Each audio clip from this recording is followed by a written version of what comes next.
Welcome as we start a brand new series on themes in the Gospel of John. Now, I would rather that we actually picked up all of John and went through it chapter by chapter, but at least we're doing the book of John, which means so much to many people, me in particular. It was reading the Gospel of John that really helped me to understand what Jesus had done for me, and that's what led me to trust in him as my own personal savior. So let's look again at some of these aspects of the book of John. The first one is signs that point the way. Well, signs are very important, aren't they? If you don't get direction signs, you don't have any chance, I would say, of reaching your destination. You've got to follow the signs. So let's look at some of the signs that we're given to study in this week's lesson. There's a number of different verses given there, particularly, of course, in the book of John, John 2, John 4, John 5, John 5 again, and John 20, and some others from the Synoptic Gospels. Let's briefly review those to see where we're going. The very first one is the wedding in Cana. That was, as John says, the very first miracle that Jesus performed. Then you have also in Cana is the healing of the paralyzed man by the pool. And then you have John 5, the debate after Jesus heals the paralyzed man. And then at the end of the book, John writes, Jesus did many other miraculous signs while he was with his disciples that are not recorded in this book, but these are written down here so that you may trust that Jesus is the Messiah, the Son of God, and that by trusting in him as he is, you will have life.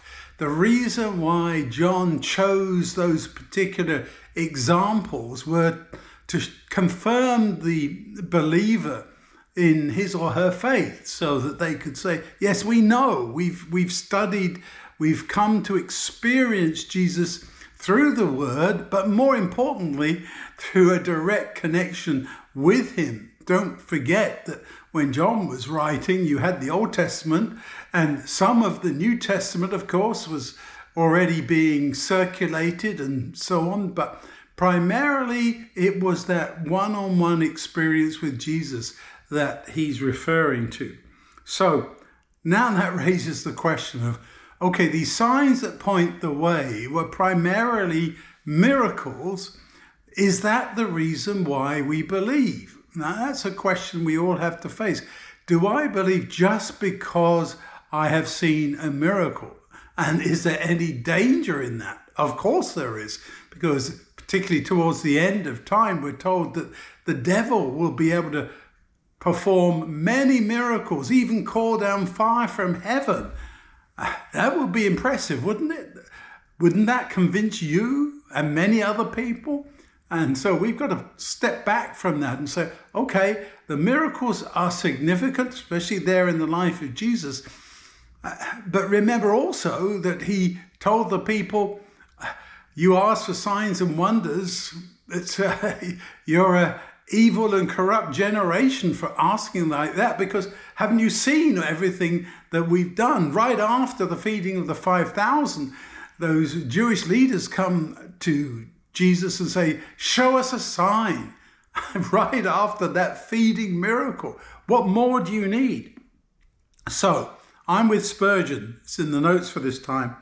Is not the gospel its own sign and wonder? Is not this a miracle of miracles, that God so loved the world, and so on? And I think he's got a point there.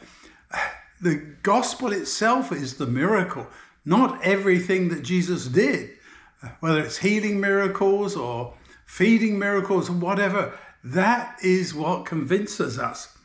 Thomas Aquinas says, miracles are signs not to them that believe, but to them that believe not. In other words, that should be the first point why people say, okay, let me look at this, let me examine this. This is the place where I begin. So I'd like to challenge you this week to think about miracles, about these signs on the way. Which way are they pointing? How do we trust in miracles? How can we be absolutely sure? And may we look for that miracle that is the gospel in our own lives.